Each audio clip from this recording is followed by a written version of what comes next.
I could stay like this, forever following you.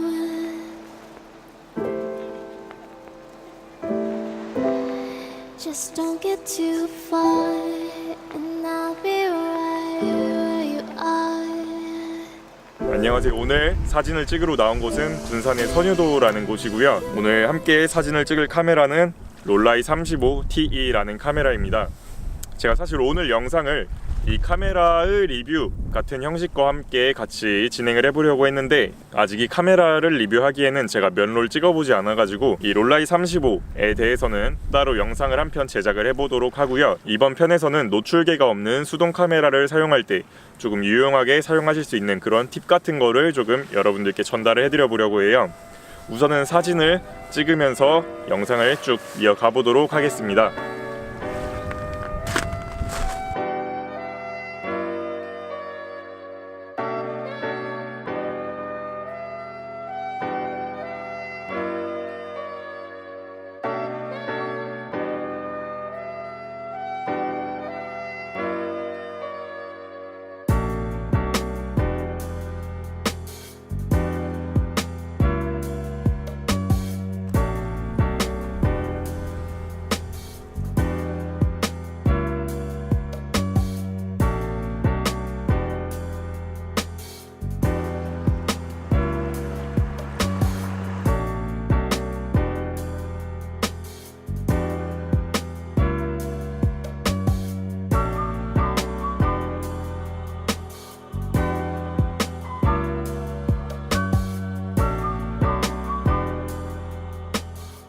우선 노출계 없는 카메라로 촬영할 때 유용하게 쓸 수 있는 팁 첫 번째는 바로 휴대폰 앱을 사용하는 방법인데요. 저 같은 경우는 아이폰을 사용하고 있고 아이폰에 럭스라는 앱을 사용하고 있습니다. 이 앱을 한번 간단하게 소개를 드려보자면은 이렇게 화면 속에 보이는 장면의 광량을 측정해서 적절한 노출 값을 알려주는 어플입니다. 실제 사용하는 화면을 보여드리면서 사용법을 소개해 드릴게요. 이런 식으로 생겼는데 가장 먼저 해야 될 건 사용하고 있는 필름 감도에 맞춰서 ISO 값을 조절해 주는 겁니다. 그 후에는 원하는 조리개나 셔터 스피드 값을 설정해 주시면 되는데 조리개를 설정하셨다면 그에 맞는 셔터 스피드를 설정하셨다면 그에 맞는 조리개 값을 알려줍니다.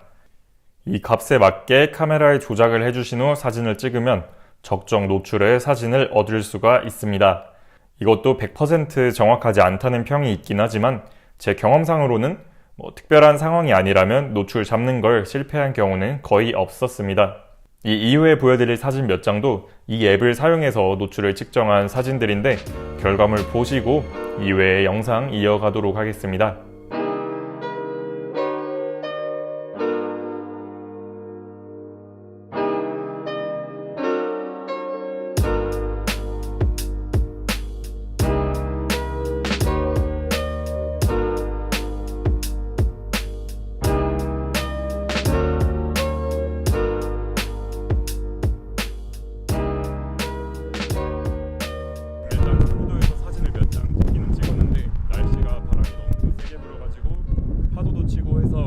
야외 촬영을 계속 이어나가기 힘들 것 같아요.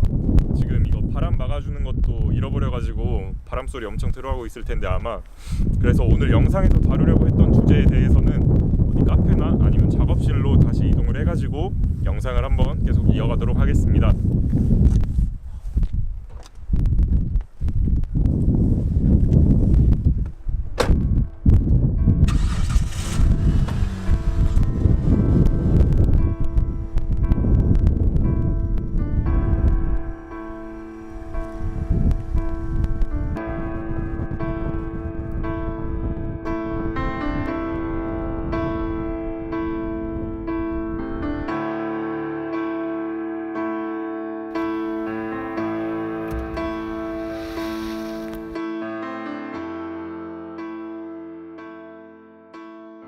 지금 일단 장소를 다시 이동을 했고요.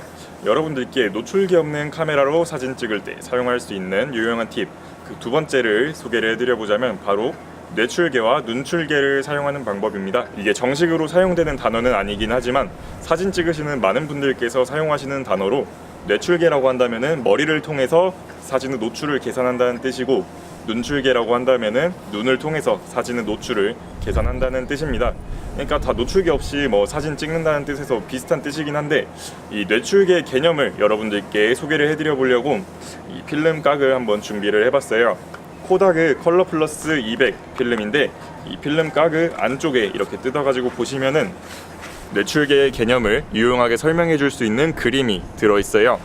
제가 이 그림을 따로 여러분들께 자세히 보여드리면서 뇌출계의 사용법을 한번 자세하게 소개를 해드려 보겠습니다. 우선은 이 그림을 자세히 보여드릴게요. 별다른 정보가 없이 이 그림을 본다면 쉽게 이해하기가 힘들겠죠. 그래서 제가 조금 쉽게 이해를 도와드리기 위해서 직접 그림을 한번 그려봤습니다. 하나씩 설명을 드리면서 뇌출계의 사용법을 알려드릴게요. 먼저 써니 16법칙에 대해 말씀을 드려야 될 것 같아요.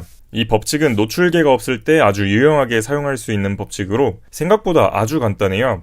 맑은 날, 조리개는 16, 셔터 스피드는 ISO 값과 동일하게 사진을 찍으면 적정 노출의 결과물이 나온다는 그런 이론이에요. 이게 말로만 들으면 사실 잘 와닿지 않더라고요. 그래서 그림과 함께 설명을 드려볼게요. 우선은 셔터 스피드를 먼저 말씀을 드려야 될 것 같아요.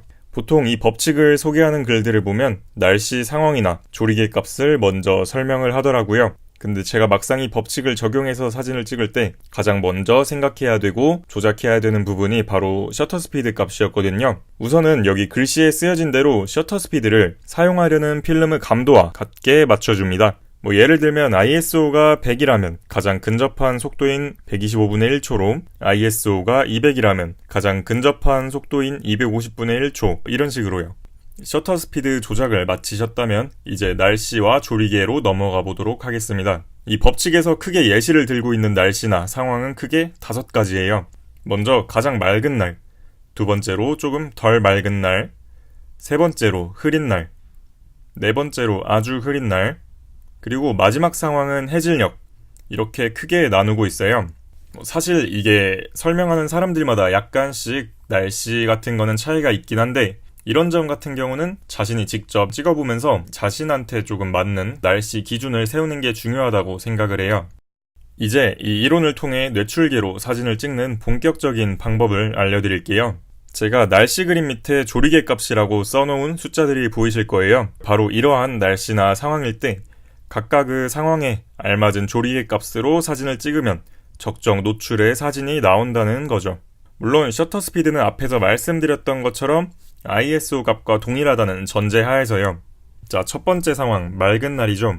이렇게 그림에서 보이는 것처럼 바닷가의 모래밭이라든지 눈밭처럼 밝은 상황에도 쓸 수 있습니다. 조리개 값을 16으로 두시면 되고요. 저 같은 경우에는 사진에서 하늘이 차지하는 비율이 많거나 한 경우에는 조리개 값을 22로 좀 더 조여주거나 하는데, 이 뇌출계를 사용할 때 또 중요하다고 생각되는 부분이 이런 유연성입니다. 두 번째 상황은 첫 상황보다는 조금 덜 맑은 날입니다. 저는 개인적으로 이 상황이 가장 애매하기도 하고 실제 사용할 때는 좀 덜 쓰게 되는 그런 경우였어요. 그림에서 보시는 것처럼 조금 덜 맑은 날에 사용할 수 있는 그런 상황이고요. 조리개 값은 11에 두시면 됩니다. 세 번째 상황, 흐린 날이죠. 근데 뒤에 보여드릴 네 번째 상황과 다르게 조금 덜 흐린 날, 그러니까 해가 떠 있는 날인데 구름이 많이 낀 상황 정도로 이해를 하시면 편할 것 같아요. 이런 흐린 날에는 조리개 수치를 8로 두시면 됩니다. 네 번째 상황은 방금 보여드린 흐린 날과는 달리 해가 없고 아주 흐린 날입니다. 이러한 상황에서는 조리개 값을 5.6에 두시면 되고요. 근데 이 그림을 보시면은 5.6 수치에 보면은 두 가지 상황이 그려져 있어요. 굉장히 친절한 그림이라고 생각을 하는데 특별한 상황도 같이 예시를 들어주고 있네요. 첫 번째 그림은 제가 말씀드린 것처럼 해가 안 보이는 그런 흐린 날이고, 두 번째 그림을 설명을 해드리자면 맑은 날에 역광행 상황에서 인물을 살리면서 촬영할 때의 상황을 보여주고 있습니다. 인물을 역광에 두고 사진을 찍을 때 맑은 날에 찍는 것처럼 조리개 값을 16에 두면 인물이 아주 어둡게 나와버리거든요. 그리고 마지막, 조리개를 4에 두는 상황도 두 가지 그림이 있네요. 첫 번째 그림은 해질녘쯤의 그런 어두운 상황이고, 두 번째 그림은 맑은 날이라고 하더라도 피사체와 사진가 모두 그림자 안에 있는 상황을 뜻합니다. 이렇게 다시 한번 전체적인 그림을 보여드리고요. 이 상황별로 조리개 값을 조금 외우시고 날씨별로 기준을 잘 잡으신다면 뇌출계로도 충분히 적정 노출의 사진을 얻을 수가 있습니다. 이걸로 뇌출계 사용의 기본이 되는 써니 16 법칙의 설명은 마치도록 하고요. 다시 카페로 돌아가도록 할게요.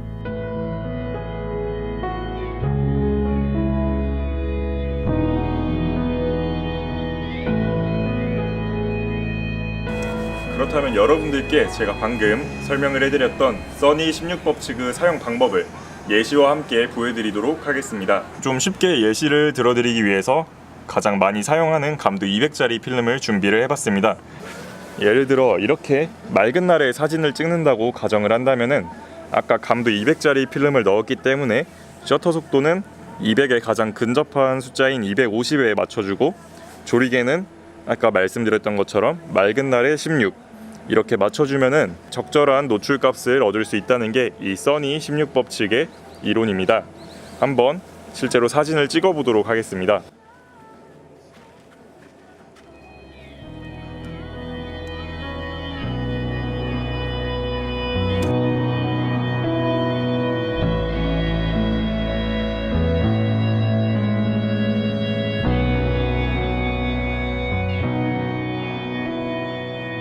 이렇게 뇌출계를 사용해서 사진을 찍는 방식의 장점과 단점을 여러분들께 소개를 해드려 볼게요. 먼저 장점이라고 한다면 매번 사진을 찍을 때마다 번거롭게 외장 노출계나 휴대폰의 폰출계를 확인하는 등의 번거로운 과정 없이 사진을 찍을 수 있다는 장점이 있습니다. 이 점을 통해서 수동 카메라로도 충분히 아름다운 그 찰나의 순간을 카메라 속에 담을 수 있다는 점이 있겠고요. 아까 말씀드렸던 날씨 기준만 정확하게 잘 잡으신다면은 이렇게 오래된 카메라로도 충분히 원하는 노출의 사진을 찍을 수 있다고 생각을 합니다. 단점을 여러분들께 말씀드리자면 아무래도 사람이 눈으로 보고 노출을 계산하는 거기 때문에 실제 노출계보다는 조금 부정확할 수 있다는 점이 있겠고요. 그리고 또 이렇게 같은 맑은 날씨여도 역광인 상황이나 그림자진 곳을 찍어야 될 상황이 있을 텐데 그럴 때 계산을 하기 조금 어려운 방식이라는 점이 있습니다. 저 같은 경우도 뇌출계로 좀 많이 찍어봤다고 생각을 하긴 하는데 아직까지도 결과물을 받아보면은 좀 실망스러운 노출을 가지는 사진이 나올 때도 종종 있고요. 이런 경우에는 어떻게 해결해야 되냐면은 뇌출계와 아까 처음에 말씀드렸던 폰출계 이렇게 두 가지 방법을 적절하게 혼합해서 사용한다면은 원하는 노출값의 사진을 얻을 수가 있다는 점이 있습니다. 그리고 또 한 가지 해결법으로는 바로 네거티브 필름의 관용도를 믿는 방법이 있습니다. 흔히 많이 사용하는 필름이죠. 이 네거티브 필름은 관용도라는 게 존재하는데 한두 스탑, 크게는 좀 더 넓게까지 관용도가 있기 때문에 어느 정도 노출이 빗나간 사진을 찍더라도 충분히 원하는 결과물을 얻을 수가 있습니다. 영상을 간단하게 요약을 한번 해보자면 노출계가 없는 카메라로 사진을 찍을 때 유용하게 쓸 수 있는 방법으로는 휴대폰을 사용한 폰출계 그리고 머리와 눈을 사용한 뇌출계 이런 방식이 있는데 제가 생각하는 가장 좋은 방법이라고 한다면은 적절한 상황에 폰출계나 뇌출계 둘 중에 적절한 방식으로 노출을 측정을 해서 사진을 찍는 방법이 있겠습니다. 그렇다면 이번 영상은 여기서 진짜 마무리를 짓도록 하고요.